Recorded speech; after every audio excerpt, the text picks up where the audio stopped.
السلام عليكم ورحمة الله ومحسنتهاي kasoo qaybgalayaasha dhammaantiin macallimiinta ardayda bulshaweynta reer Baydhabo iyo co-presenterkayga engineer Isaaq Nuur Daawud dhammaantiin aad u mahadsantiin mowduuca maanta laga hadlaayo waxa waaye classroom management oo inta badan saacidayo macallimiinta ardaydana loo baahan yahay inay iska ogaadaan maadaama hadda waxbarashada aysan ahayn wax macallin la siinayo kaliya mararkii seminaare iyo ay jiraan iyo arrimo laga qayb galayo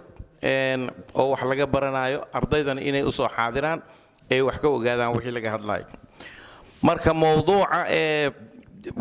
classroom management marka laga hadlayo horeyna iskoolaad Baydhabo ku yaalo qaarkood oo noo yimaadeen macallimiintooda aan seminar ahaan u siinay maareynta fasalka macnaha ardayda fasalka ku jirto iyo maareynta fasalka ardayda sida loo maareyn lahaa oo loo habeyn lahaa wax looga qaban lahaa si detail ah ma u sii galayno oo aad iyo aad ah laakiin muhiimadiisa waxaan ka taabanaynaa waxyaabo kooban oo aad fahmi kartaan wax oo aan u soo koobay si fudud aad u fahmi kartaan marka laga hadlo classroom management iyo student culture waxa ku soo baxaya marka hore waxa waaye waxa la yiraahdo classroom principles ama mabaadi'da fasalka iyo classroom techniques farsamooyinka loo isticmaalo fasalka iyo classroom strategies istiraatiijooyinka loo isticmaalo marka macallinka fasalka dhexdiisa oo casharka ka bixinayo marka principaladaas marka aan soo qaadano waxay u qaybsan yihiin 5 qaybood anoo tix raacayo qoraal ay hore u sameeyeen Samir Rabadi iyo Betty Ray inta badan kaasaan soo maxay ahayd soo analyze gareeyay waxyaabaha ugu waaweyn oo la taaban ayagana waxay ku base gareeyeen qoraalkooda wuxuu ku base gareysan yahay cilmi baaris gaaban oo ay sameeyeen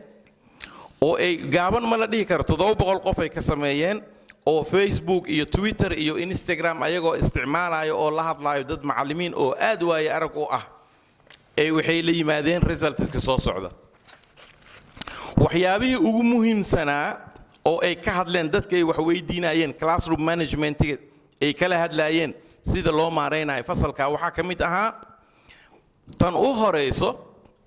adiga iska fikir horta take care of yourself oo maxaa laga wadaa inta ardayda aadan ka fikirin oo aadan tooda fiirinin horta adi iska fikir noqo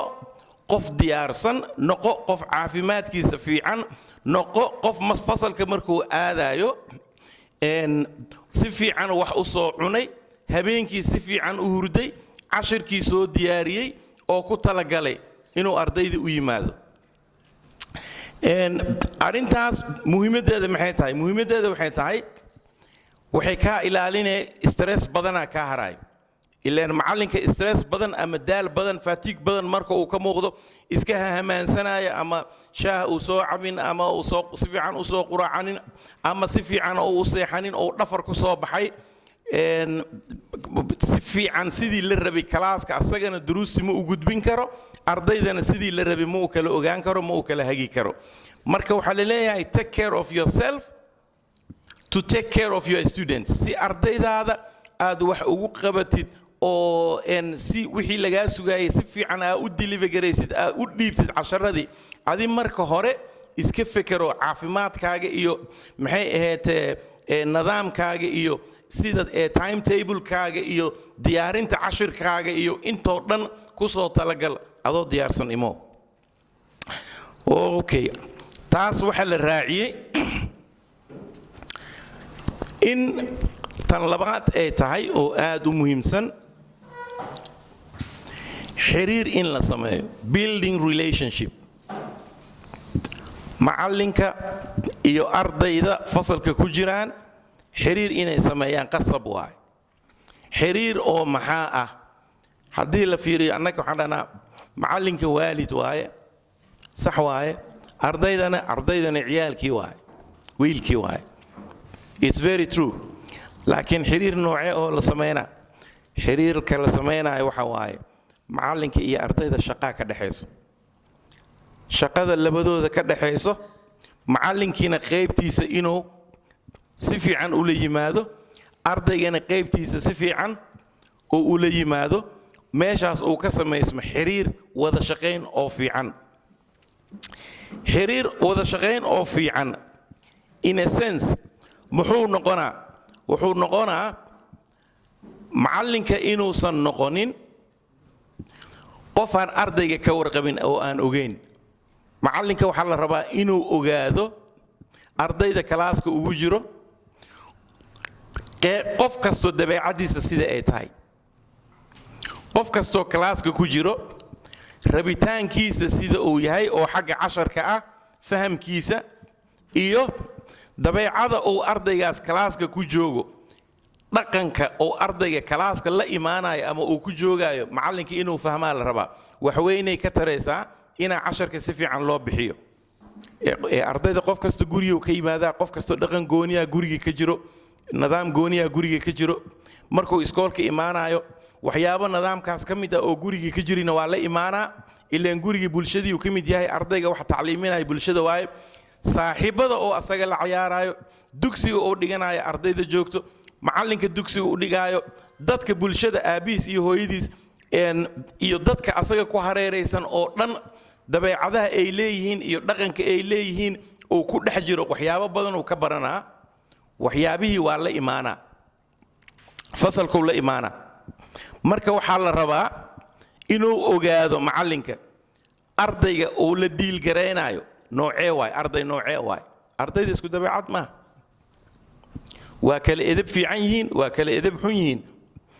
maca daalika kulli hal fasalaa lagu wada jiraa see loo maintain garaynaa marka asagaa macallinkaa laga rabaa ardayga haddii uu xiriir fiican la sameeyo ardayda uu kala og yahay waxaa dhici karto xataa meelaha ay fadhiisanayaan inuu u kala bedeli karo oo dhihi karo hebel dhexda ha fadhiisanan inta imo ardaygii horey fadhiyo uu dhaho adi gadaal fadhiiso ama meel dhex fadhiiso ama dhinac fadhiiso si uu asagana ula socdo markaas ardaygaas waxa uu ku tuhmaayo ama uu ku dareemayo ama wuxuu ka arkay ama ha noqoto fahamkii oo xoogaa liito uu rabo ardaygii inuu soo dhoweeyo uu horey soo fadhiisiyo ardayga hadduu horey ka cabsanaaye si oo gudbinta iyo indhaha ay isugu dhacaan saaxiibtinimadii ay sii socoto iyo ama haddii ardayga uu ahaa arday edeb daran oo gadaal u fadhiisanayo edeb dara daraaddeed ama waxyaabo qas ah inuu sameeyo arday saase ma jiro yah idinka kuwa eedan yah hanfaylan haytena yah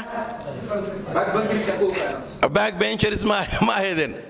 waa ka hadlaynaa backbenchers marka building relationship marka la leeyahay waxaa ka hadlay macallin la yidhaahdo Kim Manzer oo dhahayo building relationshipka rapportna waa la dhahaa ardayda educationka dhigato especially jaamacadda koonfurta waa yaqaanaan rapport wuxuu yahay iyo ardayda research methodka dhigatay rapport waxa waaye xiriirka la samaynayo oo loola samaynayo qofka wax ay kala dhaxeeyaan ama ardayga ha noqdo ama qofka researchka maxay ahayd aad rabtid inaa warbixinta ka heshid deetada aad ka heshid xiriirka fiican aad la samaynaysid oo idin dhex maraya waxaa la dhahaa rapport marka haddii xiriirka uu fiican yahay oo ardayga iyo macallinka ay iska warqabaan dabeecad ahaan is og yihiin ay dad isfahmi yihiin wada shaqayntooda waxay u badan tahay inay aad u fiicnaanayso ilaan ardayga wuxuu og yahay macallinka inuu ka fikiraayo waxbarashadiisa say u fiicnaan lahayd macallinkiina wuxuu og yahay ardayga hortaagan sida uu yahay iyo nooca uu yahay sida uu u toosin lahaa ama xag dabeecad marka ay noqoto oo waxyaabaha qaarkood ka qaldan yihiin ama xagga duruusta oo ardayga xoogaa uu ku liito oo la rabo positionka ama levelka uu joogay in kor looga soo qaado xagga fahamka marka labadaas arrin aada loo tilmaamay ta kale oo muhiimka ah mabda'a kale ama qodobka kale oo aad muhiimka u ah marka laga hadlayo classroom management waxa waaye in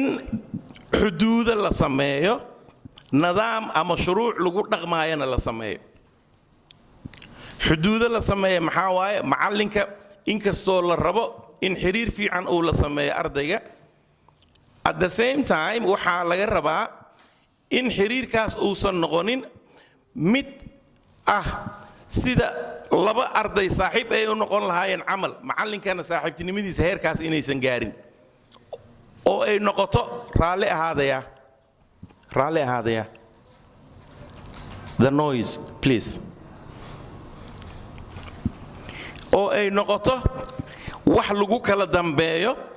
oo xad leh xuduud inay jirto waay oo inkastoo la wada shaqaynayo macallinkii asagaa liidarkii ah marka inay jiraan waaye qodobo lagu dhaqmaayo oo ardaydan ay og yihiin oo kalaaska uu og yahay oo samaynayo xuduudahaas iyo qof kasta waxa laga filanayo macallinka maxaa laga filanaa oo xuduudiisa ay tahay ardayga maxaa laga filanaa oo xuduudiisa ay tahay haddii nidaam uu jiro arday markii la bilaabay sanad dugsiyeedka oo fasalka la bilaabay macallinka waxaa laga rabaa inuu ardayga kala hadlo oo ugeysiiyo oo u sii sheego in advance sida loo shaqayn lahaa nooca shaqada habka uu u rabo waqtiyada ee haddii uu dhiibo assignments ama duruus ama shaqo lagu soo qabanayo guriga waqtiga loo keenayo buundooyinka sida uu u bixinayo ardayga waqtiyada uu imaanayo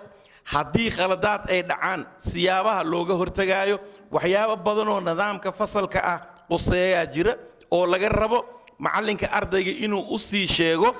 ooy ka mid noqoto qodobada ama ruuliska oo lagu dhaqaayo kalaaska oo dhaqaayo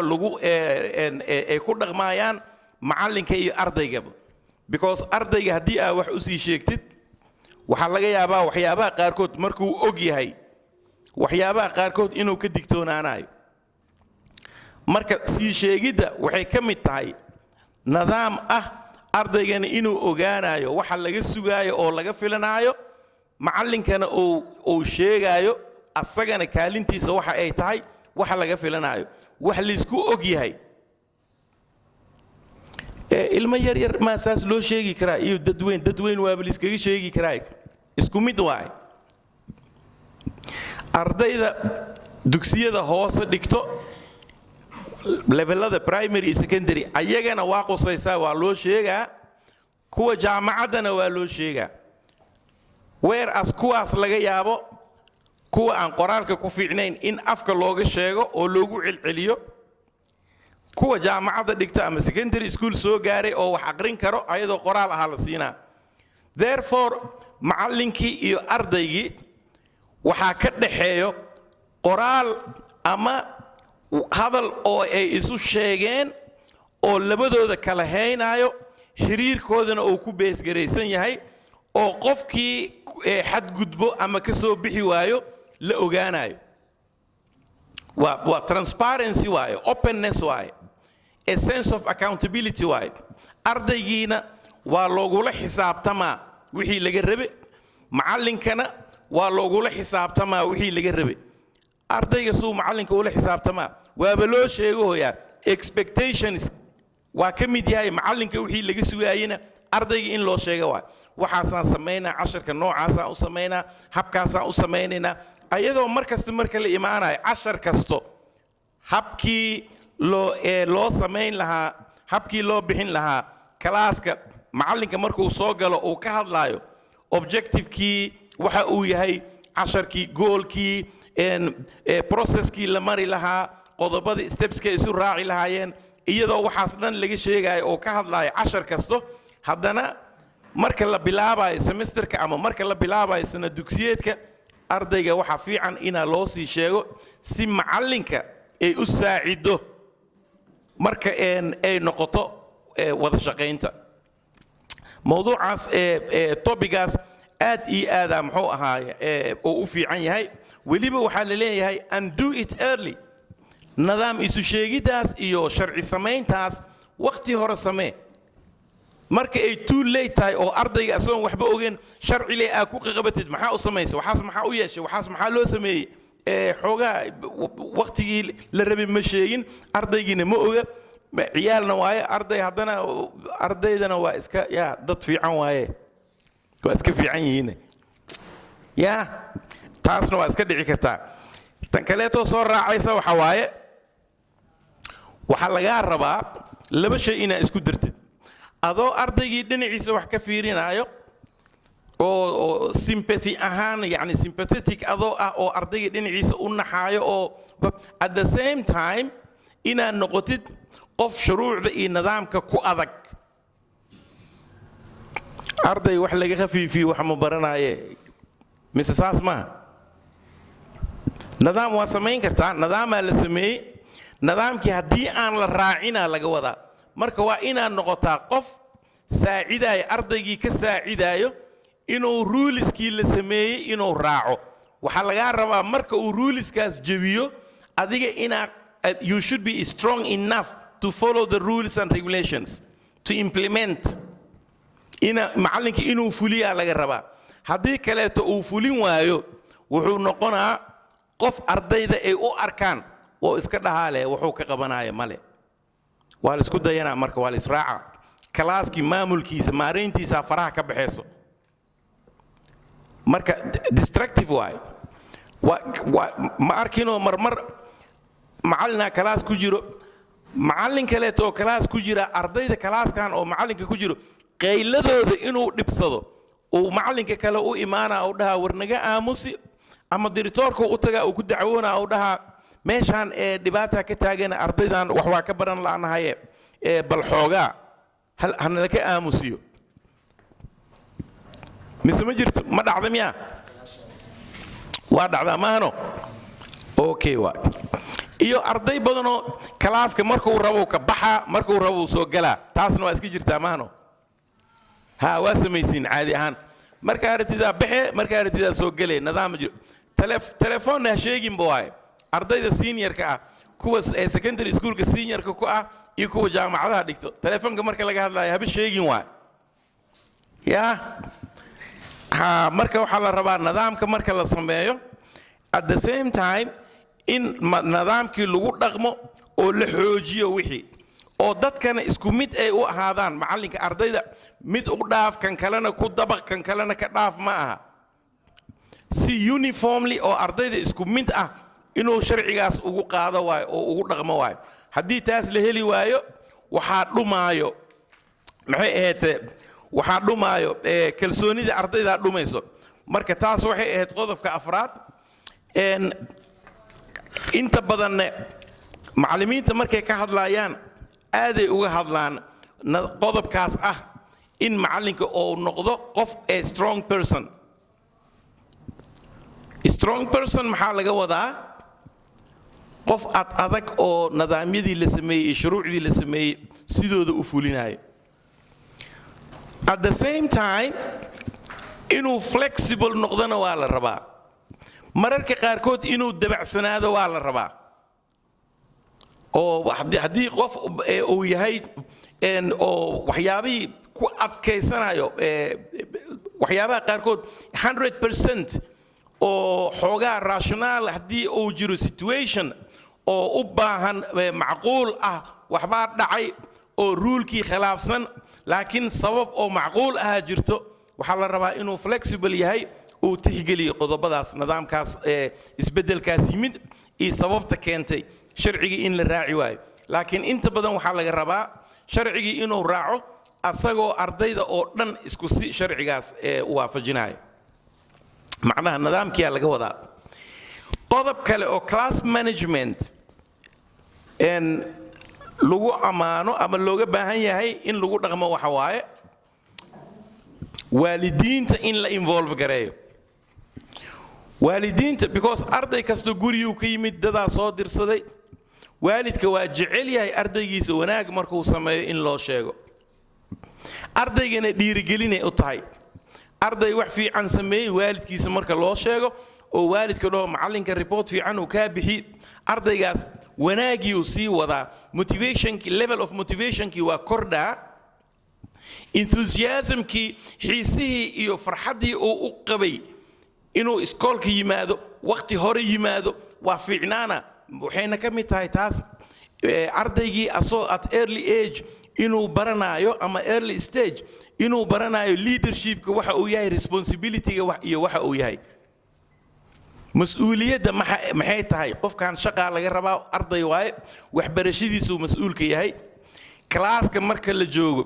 responsibility saaran oo ah waxbarashadiisa si fiican inuu u yimaado mujtamaca uu ka mid yahay oo classka ku jiro iyo kan iskoolka guud ahaan inuu yahay qof oo dhaqankooda iyo si fiican u raacayo oo ah mid og bulshada uu ku nool yahay in terms of marka fasalka la sheegayo laga hadlaayo iyo marka iskoolka laga hadlaayo oo ah markii shaqo loo diro teamwork marka uu yimaado qof firfircoon inuu noqonayo oo shaqadii wadaayo in a participation wax kasto ama ha noqdo wax ku saabsan duruusta ama ha noqdo wax extracurricular ah oo ama cayaaraha ama waxyaabaha kaleeto oo bulshada saameeyo oo ay xiiseeyaan oo duruusta ka baxsan marka ay tahay in ardaygii qayb fiican uu ka qaato taasay keenaysaa marka involvementiga waalidka waxa kale muhiim u tahay ee ku fiican tahay ardaygii in case dabeecad ahaan problemyo oo ka imaanayo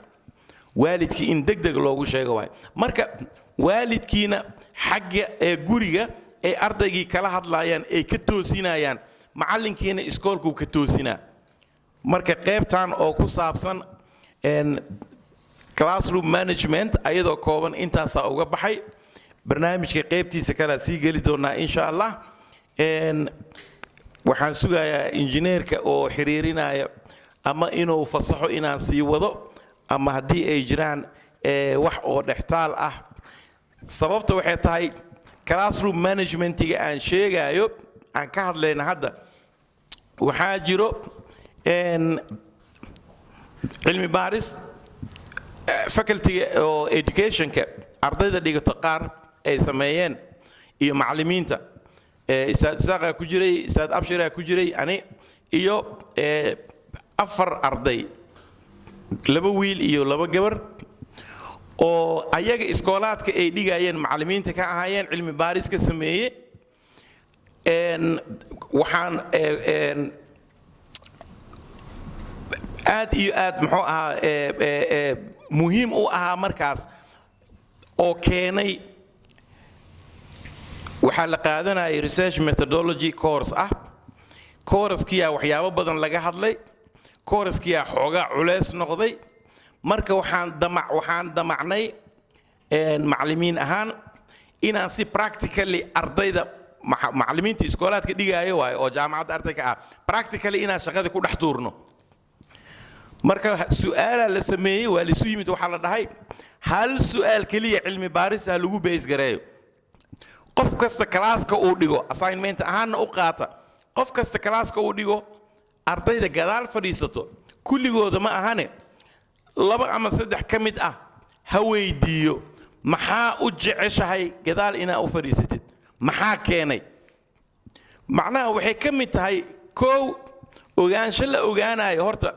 ardayga macallinka markuu og yahay sababta uu ardayga gadaal u fadhiistay classroom managementigay wax weyn ka taraysaa ogaanshihii ardayda ka mid tahay iyo xiriirkii ardayga loola dhisi lahaa marar badan macallimiintii ardayga inkastoo macallinka loo jeedo inuu cashar sharxaayo haddana sheekooyin badanaa socdo oo ah macallinka gestureska uu samaynayo ama xarakaadka dhaqdhaqaaqa uu samaynayo iyo indhaha aragtida sheekooyin badanaa dhacaya oo ardayda loola hadlaayo ardaydu waa fahmayaan macallinkana waa og yahay marka ta kale waxay noqotay cilmi baarista faa'iidada kale ee keentay waxay tahay ra'yi cusubaa soo baxay oo maxay ahayd ka turjumaya ama sharxaayo sababaha gadaal loo fadhiisto haddii aan idinka hadda su'aal idinku soo celiyo ardayda gadaal fadhiisato back bencherska ama back sitterska maxaa fikrad oo laga qabaa inay yihiin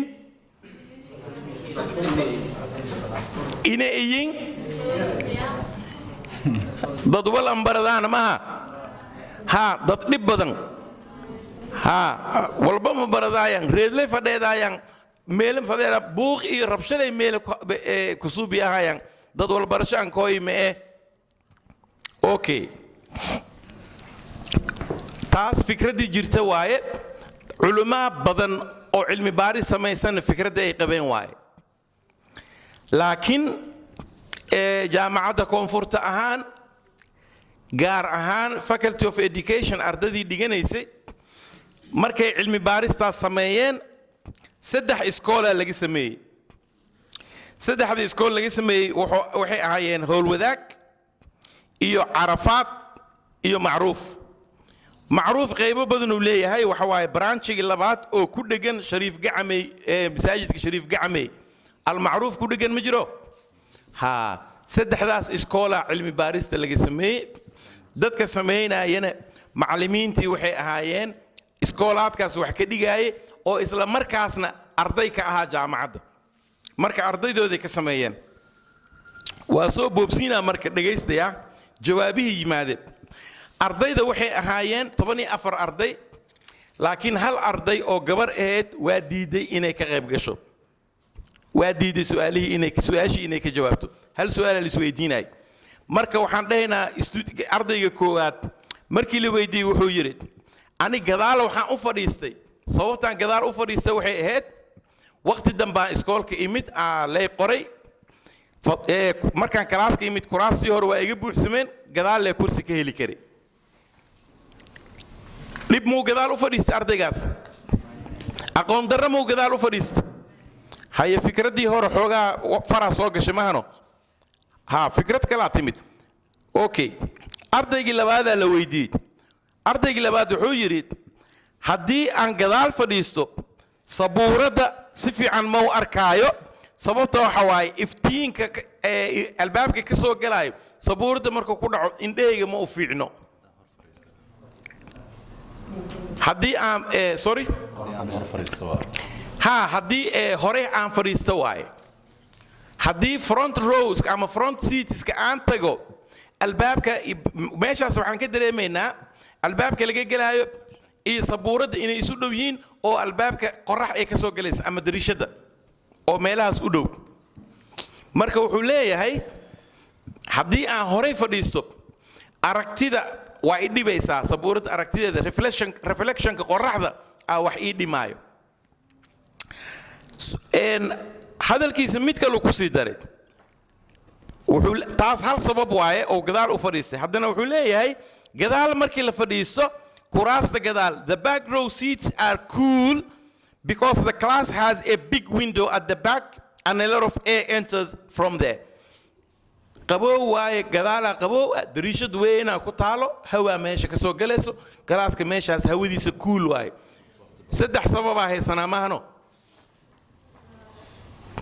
ardaygii kale oo saddexaad wuxuu yidhi waa gabaray ahayd waa 2 gabaraa ku jira studiga gabadhii koowaad waayd markii la weydiiyey waxay tidhi anna sidoo kale aragtiday ka hadashay sidii wiilkii haddoo kale aragtiday wax ka sheegtay tidhi markaan horey fadhiisto anna qoraxda ay dhibayso wax ma arkaay ardaydan ogow arday oo is-og ma aha in wax la weydiinayo la cilmi baaraayo ma oga marka su'aalaha la weydiinayana islama joogaan qof kasta meel gooniya lagu warsaday su'aasha marka aragtiyaa soo baxday oo kale oo dhahayso ani ma arkaa si fiican wax ma u arkaayo haddana waxay tidhi gadaal marka aan fadhiyo gabar waayo gadaal markaan fadhiisto qaylo badan ma jirto horey qaylo badanaa jirto there's too much noise in the front there is less noise at the back marka less noise waaye saasaa ii fiican buuq badan gadaal ma jiro ardaygii afraad wuxuu dhahay wuxuu ka sheekaynaa sababtuu gadaal u fadhiyo wuxuu yidhi ani ma dooranin inaan gadaal fadhiisto haye maxaa dhacay macallimiinta mid ka mid ah wuxuu i dhahay gadaal fadhiiso maxaa dhacay arday gaagaaban oo gadaal fadhiiso iga cabatay waxay dhaheen ninkan waa dheer yahay qoortiisa waa dheer tahay ninkan wax ma arkayno sababa uu sheegay waa dhacdaa maahano marmar because haddii qof dheer horey fadhiyo waa istragal garaynaa kan gaaban si uu sabuuraddii ku arko marka ardayga sababta uu sheegaayo fiiri uu dhahayo ardaydii oo gaagaabneeda cabasho keentay macallinka ay dhahay asxaan samee gadaal fadhiiso wuxuu dhahaa waa qosasheen maxaa dhacay cheating markii la sheegay shaqadiina imaano wuxuu yiri aan gadaal waxaan u fadhiistay fiiri ardayga honest waay daacad waay si sax wax u sheegaa wuxuu leeyahay ani cheating daraadiisa gadaal u fadhiistay macallimiintu marka dura wuxuu leeyahay macallimiinta imtixaan markii la sameeyay horey ay u badan yihiin waa darsay fiiri xariif waay waa darsay waa arkay wuxuu yiri macallimiinta horey ay u badan yihiin ani gadaalaan ba iska fadhiisana maalin kasta hadaa gadaal fadhiyo maalinta imtixaanka gadaal maxaa u fadhiisatay ma lay dhahay booskayga caadiga lee fadhiyaa kaas waa arday caqli leh idinka camal waay maahno ya xariif waay idinkoo kale waay marka ardaygaas qishow sheegay ardayga kala la weydiiyey f wuxuu yiri macallimiinta su'aashoodan necbahay dadka horey fadhiyo su'aalaha ayaga loo badiyaa markasto ani gadaal waxaan u fadhiistay su'aasha inaan ka dheeraado heer sare waay wuxuu yiri ardayda horey fadhiisatay su'aasha u badataa wax yar raali oo yaa ka dhameena ardayga toddobaad waa student G waa gabadhii labaad gabadh magacyo ma sheegayno ardayda researchka sameynay waa ogyiin magacyada sababtaan loo sheegaynin ethically magacyo waxaan qaadanaa bas ardayga magaciisa ma la sheego ama qofka la cilmi baarayo wax laga raadinayo deetada ABC ama 1 2 3 iyo magaca loo bixiyaa ama magaca rabtida u baxsanay sidaas daraadeed inta waxaan dhahnay student A student B student C marka aniga si ay ugu fududaato number u soo sameystay number 7 waxa waay student G oo ayada gabar ah oo dhahayso ani I feel intimidated by the teacher's questions waxa ka cabsana macallimiinta su'aashooda way qalqalgelinayaan waxay ku dartay waa jeclaan lahaa ani su'aasha inaan ka jawaabo fiiriya difference u dhaxeeya ayada iyo wiilkii hore oo dhahay gadaal waxaan u fadhiisanaa su'aalaha ma jecli ayada waxay leedahay waa jeclaan lahaa ani su'aasha inaan ka jawaabo markaan awoodo laakiin waxa ka cabsanaa haddii aan gafo in leegu qosqoslo ardaygaas amal macallinka hadduu og yahay waa kaalmayna maahano automatically remedy keena daawadii ardaygaas kalaaska loo dhex keeni lahaa oo confident arday isku kalsoon ay u noqon lahayd oo kalaaska wixii ka dhacayo activitieska uga qayb qaadan lahayd uu ka shaqeynaa ama ay ka shaqeynay macallimada ama macallinka marka la og yahay ardaygaas dhibaatadiisa waxa ay tahay intimidate cabsigaas ama khalkhalkaas ku jiro ayadoo jecel inay su'aashi ka jawaabto qalqalkii sida looga bixin lahaa oo counseling loo siin lahaa oo loo soo dhaweyn lahaa oo well on board laga dhigi lahaa lagu talagalaa classroom managementiga asaga dham waxa waaye si shaqada kalaaska looga qabanayo dhexdiis ay u fiicnaan lahayd taasna wax weyn ay ka taraysaa waxaan aadaynaa marka ardayga sideedaad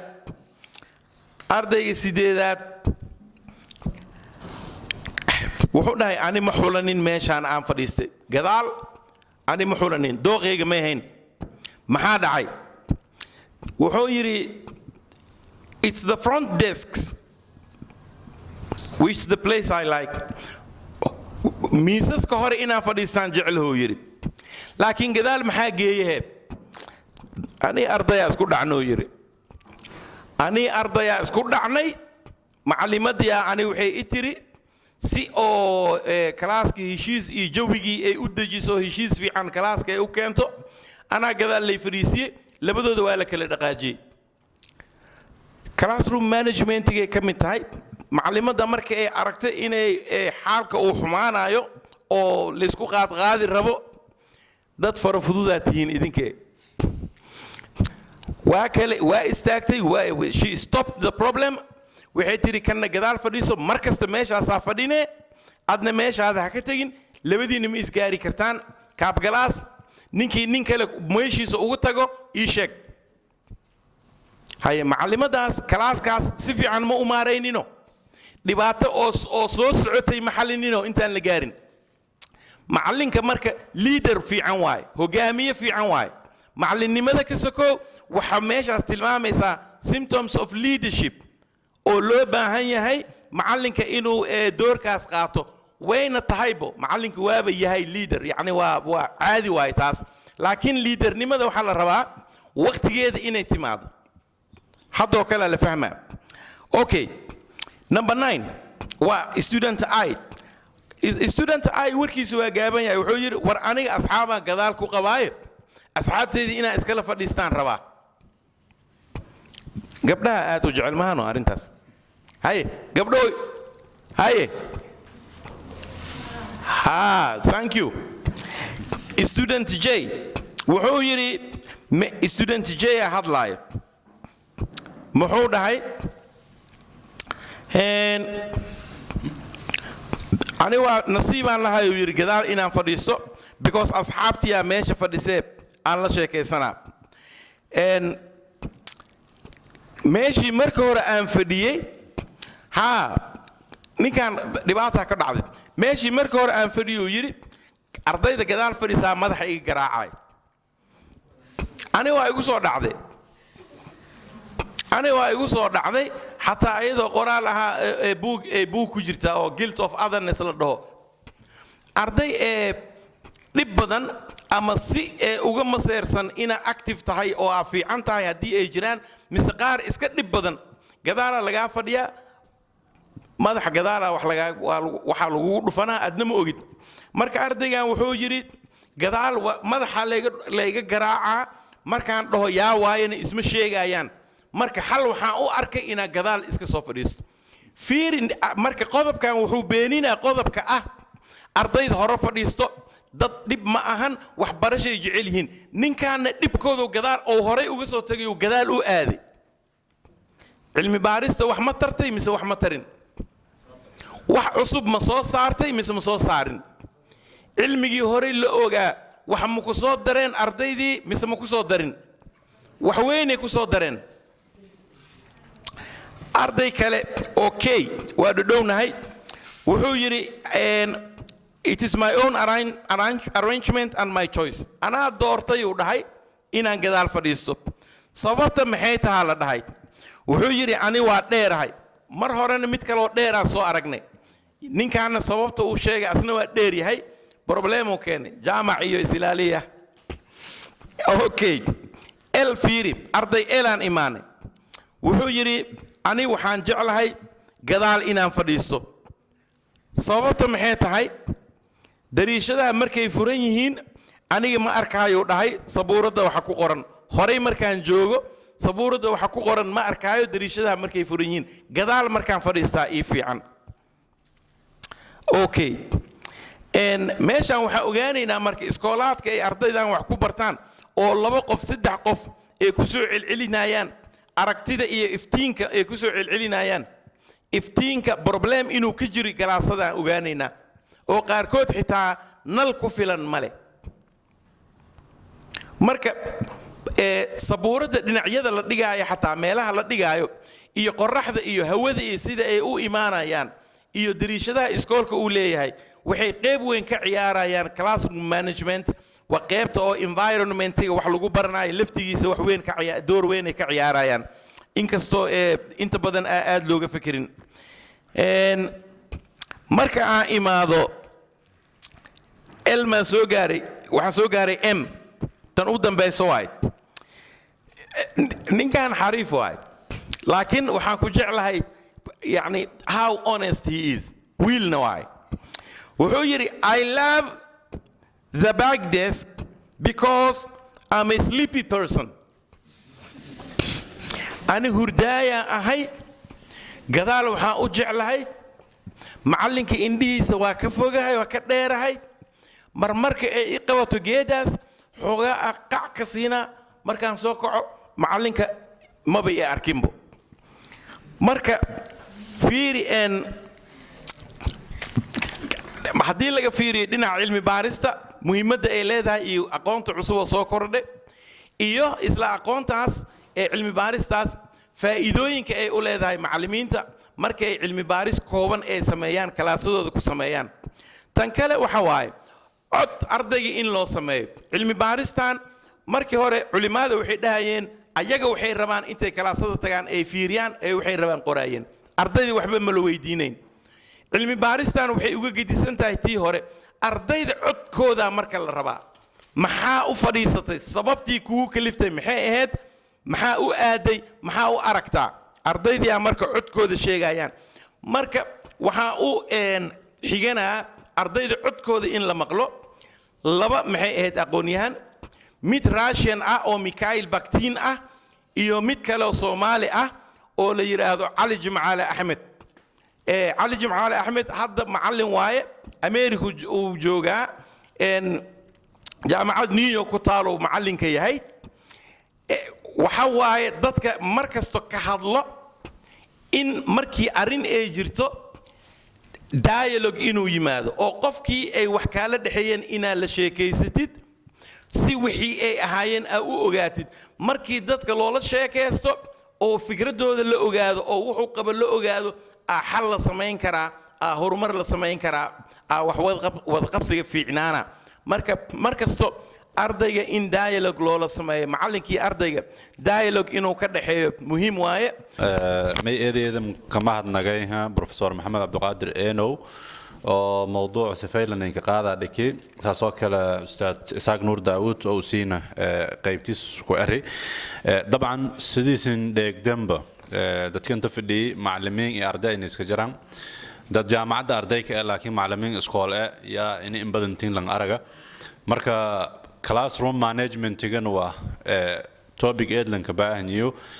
khaasatan ardayda gadaal fadhiyadas perception ku ku haysane hordaan iyo hadda daraasadan professorku saxneen bandhig result shay dabcan yani eedan shal duunto sida caadiga una mayba perception ka caadiga ee ardayda gadaal fadhiyadas inay dib badan yihiin damiin een wala baradana just yani saas dartiya gadaalan fadhiyadan laakiin hadda daraasada ma muujidi يعني أردي أو مركي هرفت لهذا ولا أرجعنا أردي أو معلن كقصب الجدال سو ميل الرئيس أردي ده كله يرت أردي ده كوا جابن سوى ولا أرجعنا لغيره أردي ده كلا كقصبتي سدو أردي جو شيء أو كلا إني ماذا اللي هو جرعي يعني سببه بدنا شيء شأن إني أردي جو وسجدال فد هذا مرك معلن كوسير ميل كفضايها أركتي قلدن إنيس automatically إنكو قادن أردي ده جدال فد هذا أردي ده كان هرفلي كان جدال فد بيني the same وس عند التعامل وقتها إيد ميل الرئيس جواب سنين كوا مخربنا والروجة ما بفضاء إني أنا فرصة سينسي دور قف أم بدنا يعني إلى أفر قف أم سدح قف والكومنت إيو سؤاله واللي سين قبتن بروفيسور ورصدو كورتان وفكون كهري أو ميكروفون كل سيو أو سؤاليس ورصدو أيو أما كومنت كدر صدو السلام عليكم ورحمة الله وبركاته markan koreeyt magacay may baleeray ablikus soo leeray su'aalaha ana professor ku weydiyo may boo horta markan koreeyt su'aalo ku hor may baa maharnagay barnaamijkan dadka xasaasi barnaamij lan baahanayo maadaama uu macallimiin ana oo walbadana una ku faa'iideeyo tan kala su'aalahan weydiyo yaa may baataa may ba jira on maadaama Soomaali una how on classroom rules and principles on darbiga dhajeyna dadkii weyneen baa may buu sharciga inta badan ka dareeran awlaadina eeda yaraadasa iniyo rulkii mise sharciga ka dareeran markuu may badan dadkii sabaasi ma doosay inaad u latiitaha la bata sida aadida anabu fasalka oo degan mis fasalka oo la ku fahmo markii una ardayhayn iyo hatam siduna aragahayn may buu fasalka maalinka u liswiinto ato markuu professorka su'aal oo may ba weydii lahaay sida fasalka lang maamulo kor iyadoo walna lantumaan tusaalahan kale fasal gaylo wax gali mis fasal listumo wax gali si aan maaray korta adoo meebwa ulana qaadan awlan assalamu alaykum warahmatullahi ta'ala wabarakatuh professor keyga sidoo kale macallinkeyga guud ahaan ardada in ka soo qayb gashay barnaamijkan oo mahad celinaya dabcan waa markii ugu horeysay horta kuraasta hore aan fadhiisanayo wax kale ma fadhiisanay gastis aan oo fadhiistay maanta laakiin waxa kamid ah ardada gadaal fadhiisata professor ka baan macallin u yahay hadda gadaal aan fadhiisan kursi ku xig gadaal aan fadhiistaa runtii ciladaha ardada ay sheegeen waa cilada sax waaye damiinama ma aan qofka gadaal fadhiisanayo ani oo kala waxaan qaatay grade 4 ka markaan ahaa haddana baajka labaad aan diyaarinaya jaamacadda koonfurta dhigta semester 3 ahay intaas sababta uu kan waxay tahay 15kii laba sabuuradii oo jeestada markaas lagu qoraayo busi qofka soo gaarayso sababaasaa jiray iyo sababta saddexaad oo ahaa qof iska war badan oo iska aftahansan waa ahaa dhalinyaradu ay dharbaaxi jireen saas darteed ninka ugu dambeeya derbigan ku tiirsan jiray sababtaasaa keeni jirtay darka bangerskana waa dad damiin ah su-aasha marka professorka arab inaan weydiiyo waxay tahay galaaska in la manage gareeyo marmar qaarkood aad u culus tahay markii la fiiriyo in maamulkii systemkeeda la dhiso waxaa jirta marka macalinkii oo maalin kasta soo xanaaqsan soo galo soo xanaaqsan baxo ardayda aanan wax ka haleynaa jiro marka macallimiinta annaga marka aan fiirino si gaar ah markaan u fiiriyo waxaan sala trainingkii ayaa ku yar inuu arkaysa qofka in macallin iska dhiga iskuul dugsi sare iska dhameeyay waxa la leeyahay maad hebla ay dhig grade 4kii ama grade 5ka ama 8aad kala dhiyo macallin ka tahay marka Soomaal dhihi karo professor macallimiinta naftirkooda ayaa sabab u noqon kara in ardayda fasalka buuq ay dhaliyaan iyagoo aan wax tababar aanan haysanin aad oo maasantiin السلام عليكم ورحمة الله وبركاته marka hore professorka u mahad celinaya marka labaad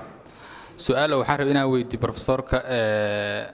ani ahaan hadaan iska hadlo macallin ahaan jiray muddo hadda 4 sano camal macallin ahaan jiray hadda oo laga joogo marka waxaan rabaa inaan weydiiyo wali baadhawanka ahaan jiray marka waxaan rabaa qaabka oo macallinimada tusaale ahaan method of teaching markii laga hadlayo macallimiin waxaa jirto ardayda isku mid ma aha arday wuxuu jecel yahay macallin serious oo markuu fasalka soo galo casharka siinaya kuwa qaarna waxay jecel yihiin macallimiinta u sheekeey oo storytelling ah marka ani ahaan hadda good storyteller ma ihi sheeko fiican inta badan ma u sheegi kari laakiin macallimiin qaar waxaa jirto 35 daqiiqo ay haystaan ardayda u sheekeynaya oo bis hataa ayagoo cashar u dhigan iskaga soo baxay marka qaabkaas aan rabay inaan professorka wax ka weydiiyo qaab fiican ma yahay masana qaab qaldan waaye tusaale ahaan waxaa jirto laba method of teaching teacher centered iyo learner centered which one is good midda fiican midda xun qaabkee loo dhigi karaa midaas aan weydiiyo sharciga haddii uu adag yahay iyo arday aan la garaacin wax ma la bari karaa adduunyada ardayga inaa garaacid mamnuuc waaye case culus waaye arday haddii aa wax ku dhufatid maxkamad waaye disciplina adina ee lagugu qaadaa waxaa laga yaabaa macallinnimo license haddii aa haysatid oo aa u sharciyeysneed licensiga in lagaala wareego oo macallin dib damba aadan meesha ugu noqonin marka waa aadaa liskaga ilaaliyaa ardayga in because waxaa la rabaa ardaygan meesha uu imaanayo nabad inuu dareemo oo wanaag dareemo laakiin arday la garaacayo violence waaye abuse waaye haddii waxbarashadii meeshii ardayga uu u soo ordi lahaa uu ka ordaayo bulshada dhibaato weynaa soo wajahayso ardaygaas waxbarashada ka ordaayo berri waxaa laga yaabaa inuu ku biiro dadka xunxun oo bulshada maxay ahayd oo waxyeeleynaya therefore waa la bari karaa arday aan la garaacin oo aan la tumin oo jirdil iyo ul iyo wax aan lagu samaynin waa la bari karaa si fiicana loo bari karaa waxay ku xiran tahay tababarka macallimiinta la siinayo that's why I advocate for high quality teacher training haddii quality aad u sareeyo tababar aad qualitygiisa u sareeyo macallimiinta la siiyo oo macallimiinta si professionally ah wax loo baro ay ayagana ka turjumayaan inay si professional ah u shaqeeyaan wax garaacitaan iyo wax dhibaato oo imaanaya ma jiro because tababarka waxyaabo badan oo keena uu ku kordhinaa qofka noloshiisa marka garaacitaankaas maya waa la bari karaa asoon waxba la garaacin maba loo baahno okay su-aashii kale waxay ahayd macallinkii oo xanaaqsanaa kalaas imaanayo tababar la'aan waxa aan ka hadlayna taas waaye macallin ma noqon karo qof aan la tababarin nidaamyo badanaa ka jiro macallinnimada sida qof aan la tababarin oo takhtar uusan u noqon karin ama nurse uusan u noqon karin ama saasoo kaleeto ama engineer uusan u noqon karin macallinnimada professionalska adduunyada kuwa ugu waaweyn oo most productive ugu wax soo saarka fiican waaye engineer kastoo takhtar kastoo wax kastaa aragtid macallinaa soo saaray therefore macallinka aan ka hadlayna hadda in terms of dugsiyada aan ka hadlayno hoose iyo dhexe iyo waxaan waaye mowduucyo aad muhiim u ah in la fiiriyo ama hay-adaha hadday yihiin ama dad private yihiin ama dowladda ay tahay wasaaradda waxbarashada in tayeynta macallimiinta si seriously ah wax looga qabto marar badanna waa ka hadlay waa sheegay dad kale oo madaxa iyo wax iyo waa is aragnay oo mowduucyadaas quseeyo dad kaleeto oo hay-ado oo waxaan ka shaqeeyo dhowr jeer shirar iyo wax waa isugu tagnay kow waxa aan sheegay waxaa ka mid ah kow macallinka tayee labo masheer fiican sii macallinka tayee masheer fiican sii arday tayeysana kuu soo baxayso macallinka ha tayeynin masheer fiican ha siinin you expect bananas to graduate for you every year kooskina macallinka ma aha adi waaye marka waa loo baahan yahay tababarka absolutely wax kastoo tababarka macallinnimada oo solid ah oo fiican oo fiiri waxaa jiro educationka marka laga hadlaayo teacher education wax la dhahaa jiro teacher education wax la dhahaa jiro oo muhiim ah oo ayada laftirkeeda teacher education wasaaradaha inay la yimaadaan waaye nidaam oo buuxo oo sareeyo oo lagu dhaqo macallimiintaas habkii wax loo bari lahaa waa soo dhowdahay dadaal badan ay samaysay wasaaradda maxay ahayd waxbarashada koonfur galbeed waxyaabo badanaa soo socdo oo tayeynta macallimiinta quseeyo I hope tayeynta ka sokow macallimiinta masheer fiican in la siin doono waa dhowr jeer oo shirar xataa oo caadi ah waa looga hadlay macallinka tayeynta keliya ma aha tayeyn at the same time maxay ahayd masheer fiicanna in la siiyo xuquuq fiican la siiyo then we expect inay isbedel fiican u yimaado tan saddexaad methodology laga hadlay maahano taas waa ka jawaabay soo maaha methodology laga hadlay oo isagoon qofkii macallinkii class inuu iska yimaado iska hadlo asagoon waxba dhigin adaaba ka jawaabay taas waxaa inkastoo su-aal ah iga dhigtay qof yimid kalaaska oo wax casharka ku quseeya aanan sheegin oo ardayda iska madadaaliye iska baxay qofkaas macallin maaha qof nin غير mas'uul waa very irresponsible person kaas camal ani macallin ma ku magacaabi karo because macallinka waa ognahay waxa uu yahay waana fiican tahay marmar casharada markay adag yihiin sheeko in la soo geliyo ardayga markii casharka uu culus yahay uu daalo macallinka uu dareemo casharkan inuu culus yahay uu soconin xoogaa sheekooyin oo madadaalo ah iyo qosol iyo wax un la soo dhexgeliyo si oo stresskii iyo pressurekii xoogaa uu u dego loo relax gareeyo haddana meeshii laga sii wado istiraatiijiyaday ka mid tahay oo macallinka uu u isticmaalayo classroomka waxayna ku base garaysan tahay inta badan cashar diyaarinta lesson preparation wax la dhahaa ka horeeyo classroom managementiga waa laga horeeyaa classroom managementiga waxa waaye wixii macallinka uu soo diyaarsaday casharkii habkii plaankii uu soo samaystay saacadihii uu ku soo talagalay qayb kasta inta uu sharxaayo ardayda su'aalaha uu weydiinayo sida uu u soo kala habaystay asoo diyaarsan markuu yimaado sida uu u fulin lahaa waaye classroom managementiga waa laga horeeyaa shaqooyin badanaa ka horeeya marka macallin ardayda iskaga sheekeynayo oo waxba aanan baraynin he should not be or she should not be in the classroom very quickly that person should be removed laakiin problemka waxa waaye qofkaas camal ma laga bixinayo marka horeba qabiil ahaana loo keenay maahano dhibaatada idinka waay marka bulshada laftirkeeda is playing a big role of the problem door weynayba ka ciyaaraysaa laakiin waxaan u maleynayaa intaas haddaan maanta ku ekeeno waa ku raali ahaanaysiin mowduucan oo educationka wax aad u weyn oo badan waayo injineer xasan muddo badanaa ka wada hadalnay waa jeclaan lahaa inaan wax badan ka hadlo waa jeclaan lahaa inaan siyaabo badan uga hadlo laakiin inta badan maamulayaasha iskoolaadka qaarkood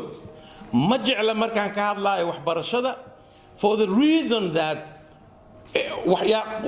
qurunka ay ku dhaqmayaan ama ay samaynayaan oo aan waxbarashada ka turjumaynin oo inaway ganacsi ah waxaas markaan sheego waxa ardayga u danaynaya markaan sheego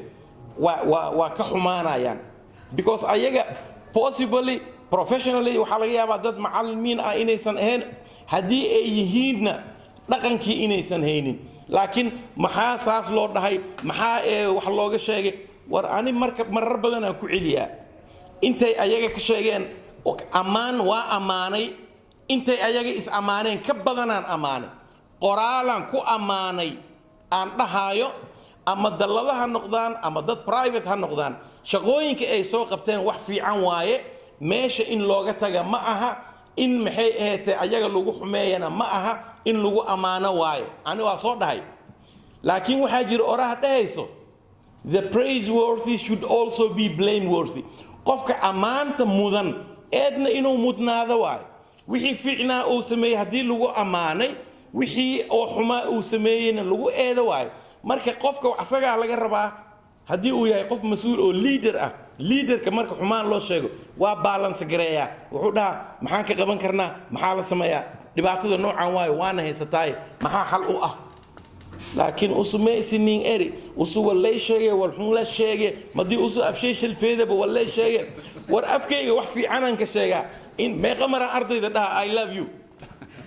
I love you ayaka hataa ma dhihi karaan It's very simple term to say, but it has a lot of impact. It has weight. Marar badan aan dhaha ardayda I love you. Hadda xataa dhaha I love you so much. Ayaka ma dhihi karaan, arday ma dhihi karaan. Hadduu u bato, kan u fiican wuxuu leeyahay faylanta.